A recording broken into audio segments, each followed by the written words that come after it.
Mira, yo creo que la televisión tiene una desventaja y es que tú puedes hacer un comentario y luce unilateral y parecería que uno está defendiendo el colonialismo cuando habla de España.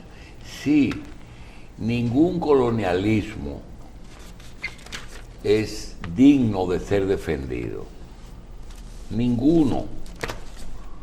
Pero tú sí puedes medir hasta dónde los países que se abocaron a ocupar territorios, a descubrir territorios y a explotar territorios. Tú tienes que revisarlos. Por ejemplo, Europa, Portugal, España, Francia, Italia, Inglaterra, se metieron en África. Ahora yo pregunto, ¿qué país africano desarrolló Europa? Leopoldo I de Bélgica se llevó el Congo. La madre dejó el nombre, el Congo belga. Ahora, cuando tú ves al padre de las casas o a Montesinos, tú dices, caramba, España trajo el colonialismo, pero trajo también quien defendiera a los indios. Entonces es muy difícil, hasta la Virgen, trajeron dos vírgenes y una defendió a los españoles y la otra defendió, se quedó tranquila de que protegiendo. Entonces, miren, es muy difícil que uno pueda abocarse a decir los territorios, los virreinatos. De aquí salió todo, señores, de aquí salió todo. Hasta Florida salió. El otro día oía a Iván Gatón que de aquí salió el que conquistó Florida. Entonces, validar, ahí hay una muchacha que hoy explica, dice, ¿quién fue primero, Palestina o Israel? Israel fue el pueblo escogido de Dios, pero ella no dijo que en ese pueblo escogido de Dios había un Abraham. No lo dijo, dice, no, Palestina surge 200 o 300 años después de que se inicia la era cristiana.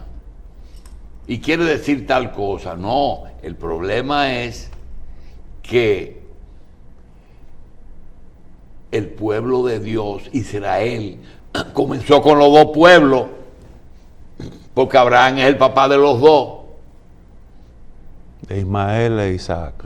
¿Verdad? Entonces, nosotros no estamos defendiendo un sector. Igual que nosotros, y ahí yo quisiera que Cristino nos diga qué piensa.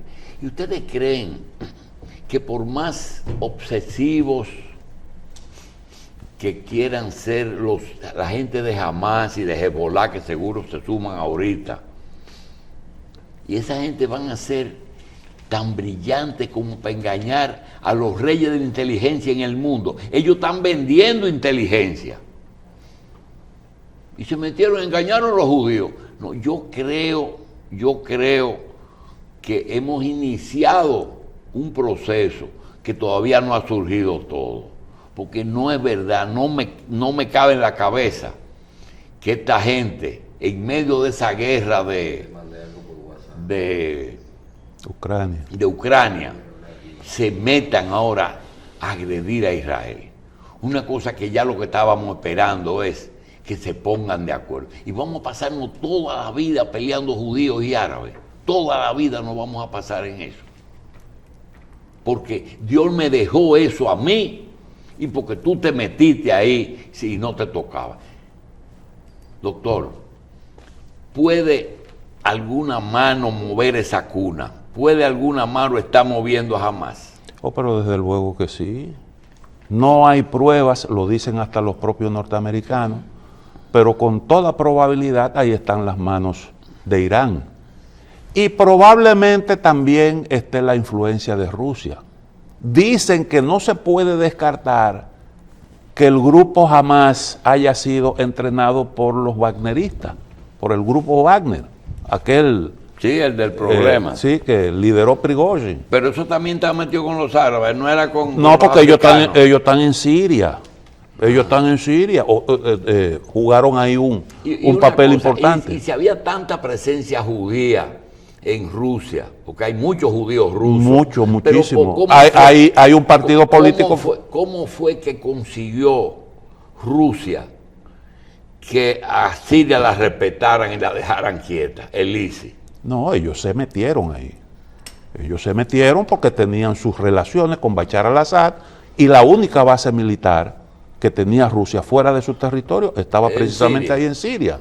Y ellos, bueno, pues, aprovechando el asunto de la lucha contra el terrorismo, dijeron, no, nosotros podemos aquí hacer una contribución, y no hubo más que acogerse a ese aporte que ellos querían hacer. Ahora hay un asunto que yo creo que es importante, que usted lo planteaba, el tema de, bueno, la inteligencia israelí. Yo creo que hay un problema de rutina y un asunto de ataque sorpresa. Ahora uno tiene que preguntarse, bueno, pero ¿cómo un grupo como Hamás, porque todo el mundo sabe que Hamás no tiene capacidad para tomar Israel, pero ¿por qué lo hacen? ¿Y por qué Hamás arriesga su control, el control que tiene de la Franja de Gaza, que lo tiene desde el año 2007, cuando ellos ganaron las elecciones, sabiendo de antemano cuál es la forma que tiene Israel de reaccionar frente a ese tipo de cosas, que son realmente reacciones bestiales? Y lo que viene es una política de tierra arrasada. Siempre lo han hecho, incluso con ataques menores. ¿Por qué lo hacen? Bueno, yo creo que ahí hay un esfuerzo, y ahí es donde yo creo que interviene Irán, porque ese es un objetivo, hacer un gran lío regional. Tratar de abrirle las puertas a Hezbollah para que entre por el sur, crear un lío mayor en la franja en Cisjordania, que es la parte más, el territorio más grande palestino, provocar una especie de intifada ahí. Pero además de eso, interrumpir un proceso que se está dando de acercamiento entre árabes y judíos, que es una cuestión que preocupa mucho a Israel. Eso que comenzó Donald Trump y que se tradujo en los acuerdos de Abraham.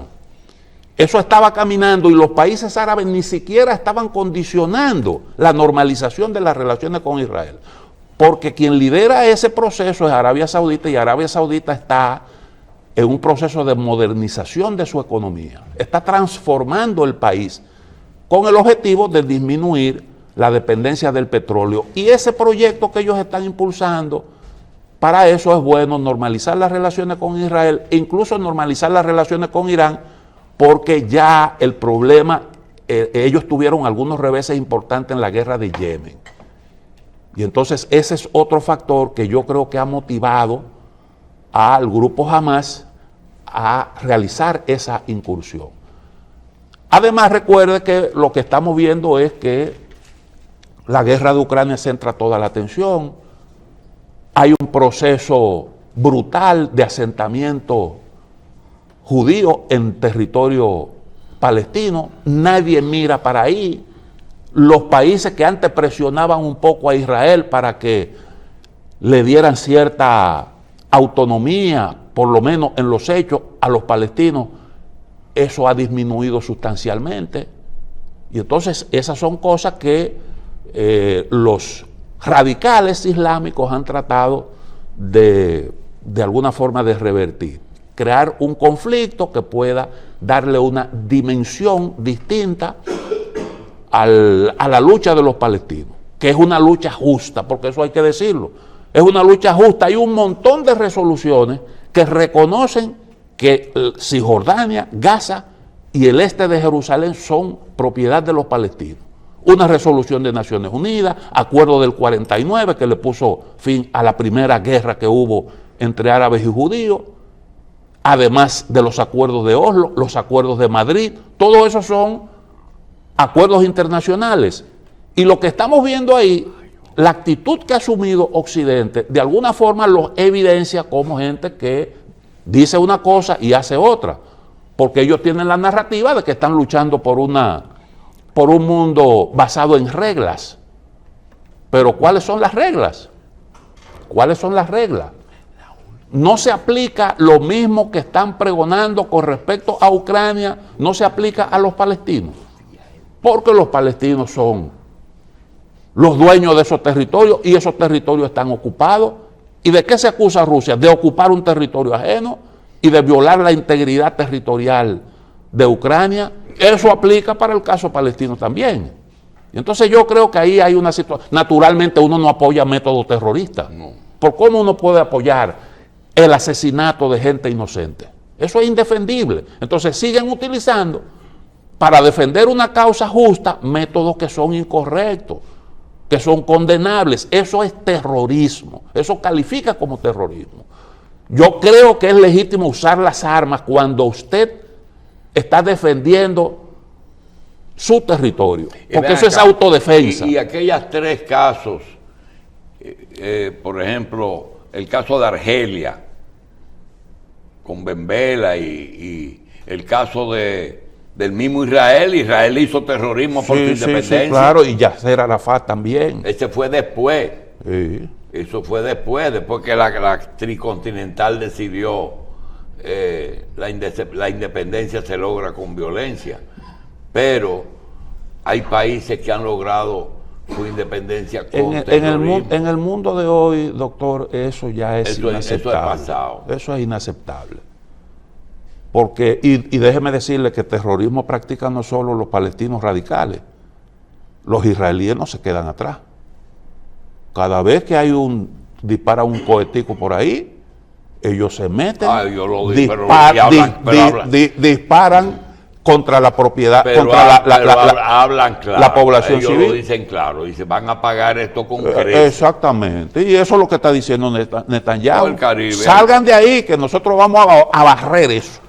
Y la comunidad internacional, todo el mundo occidental, la Unión Europea, Estados Unidos, que acaba de mandar un portaaviones, no dice nada con respecto a ese anuncio, porque por lo menos debería haber un llamado a que se produzca un alto al fuego para evitar la matanza.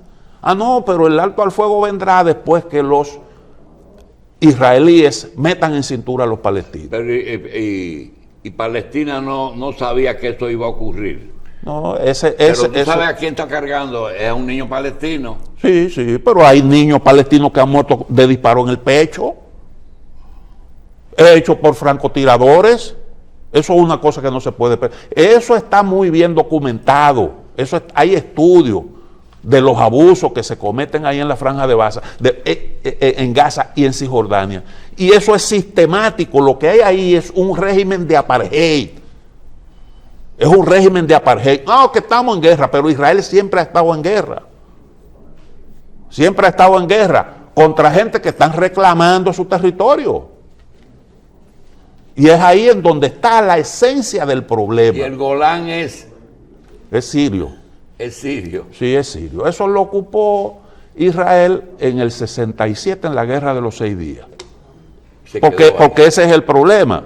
Ellos, alegando razones de seguridad, tienen ocupado una parte del Líbano. Y agua. Sí, y tienen las alturas del Golán. Hacen incursiones en territorio de Siria para combatir los grupos proiraníes. Pero la comunidad internacional critica a Rusia porque, alegando razones de seguridad y la defensa de una población que es de origen ruso, ellos ocuparon Ucrania, que además de eso querían incorporarla a la OTAN. Y entonces hay ahí una narrativa que realmente resulta incoherente. Cristino, ¿hay alguna posibilidad de una paz israelí-palestina? Bueno, eso se ha revelado como algo difícil, sumamente complicado, pero todo es posible. ¿En qué se basó la Entonces paz? ya ahí habrá guerra. Todo todavía. es posible ahora. La comunidad internacional tiene que jugar ahí su papel. Como en Haití. Más o menos. Pero a mí Que me no preocupa. quiere jugar A mí ese me papel. preocupa. Esa es una buena pregunta. ¿Esto que se está planificando va a solucionar el problema haitiano? No.